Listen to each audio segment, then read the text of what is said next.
Sirvamos de todo corazón, para que experimentemos los efectos de tu misericordia. La humanidad no encontrará la paz hasta que se vuelva con confianza a mi misericordia. Diario de Sor Faustina, número 300. Las lecturas de la liturgia del 14º domingo del tiempo ordinario nos hablan del amor de Dios. Nos aseguran que nada nos separará de ese amor, ni siquiera nuestra infidelidad, nuestra autosuficiencia o nuestras malas decisiones. El amor de Dios es la más hermosa de nuestras certezas. La primera lectura nos presenta un episodio del viaje de los israelitas por el desierto, cuando, traicionando los compromisos adquiridos en el Sinaí, construyen y adoran un becerro de oro. Dios se indigna y propone castigar a su pueblo.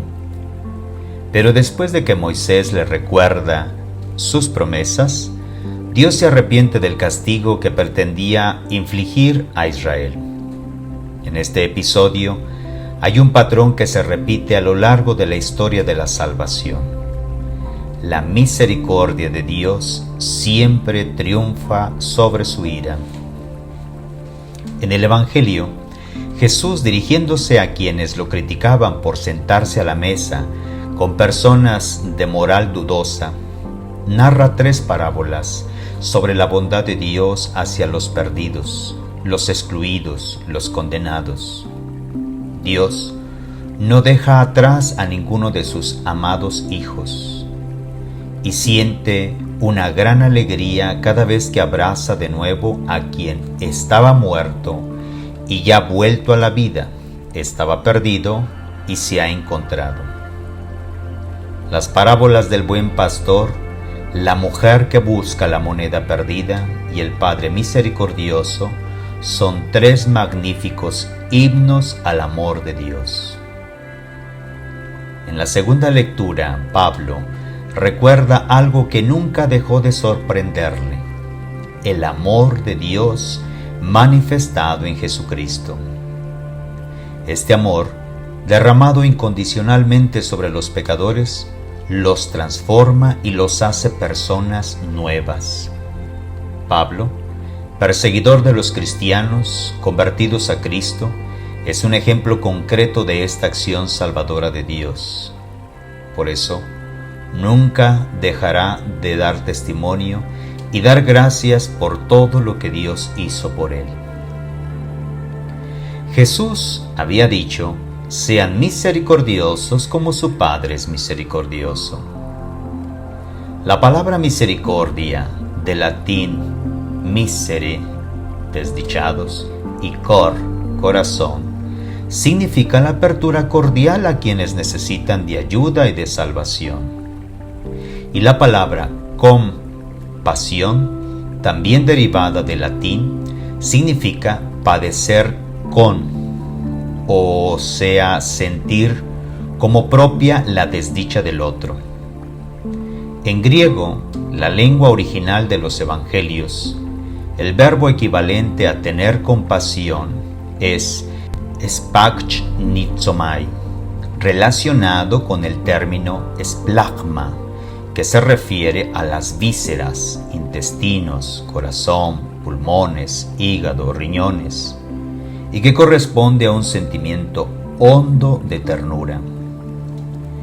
La historia general de la humanidad y la de cada hombre, mujer, en particular, son relatos apasionantes de amor, justicia, vida, rectitud, solidaridad, bondad, pero también de egoísmo y de rupturas sin fin, de maltratos grandes y chicos hacia nuestros semejantes, de deprecación o descuido de la naturaleza, provocadores de guerras y violencias, de aterradoras injusticias.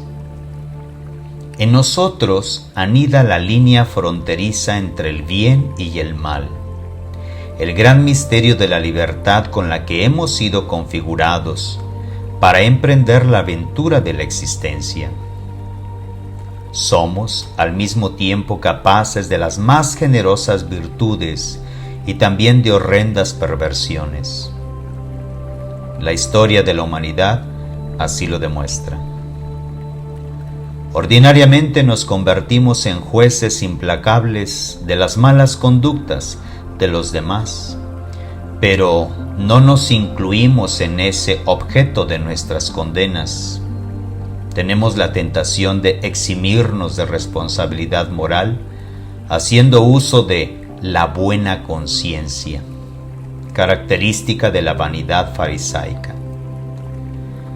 Este domingo y el resto de la semana valdría preguntarnos qué postura asumir ante los males que cada uno ha causado. El Dios que se nos revela en Jesús no es el Dios rígido, contabilista de faltas y pecados, siempre a la cacería despiadada de los pecadores, que establece una escala milimétrica de condenas y castigos de acuerdo al tamaño de los pecados.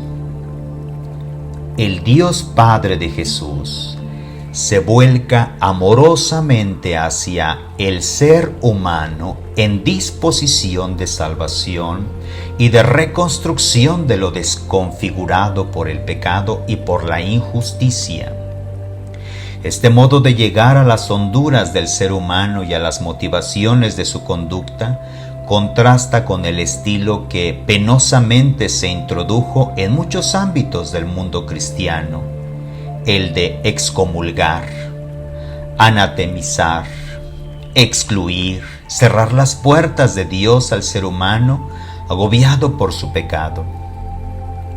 Son 3 las actitudes que encontramos hoy en las parábolas narradas en el Evangelio. 1. La del hijo menor, que queriendo ser libre, rompe con el hogar de su padre. 2. La del padre compasivo, que se puso dichoso por el retorno del hijo y ordenó la celebración de una fiesta para festejar el regreso a casa. 3.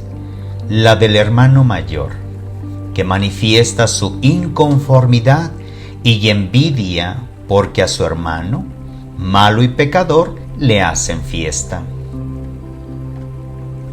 Jesús nos induce a considerar en cuál actitud estamos, cuál es la imagen de Dios que tenemos, cuáles son las exigencias suyas para nuestra vida. El Señor nos revela un Dios cuya personalidad es la misericordia.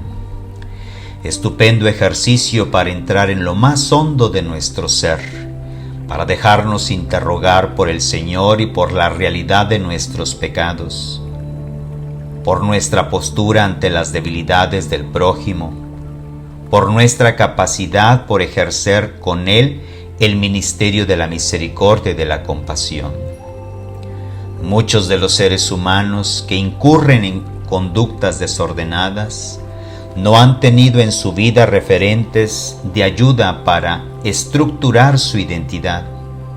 Han pasado abusos y violaciones, han sido desconocidos en su dignidad. Vayamos a los sitios difíciles de la vida para encontrarnos con esas personas, para apreciarlos con la mirada amorosa del Dios que revoluciona los cauces estrechos de muchas moralidades.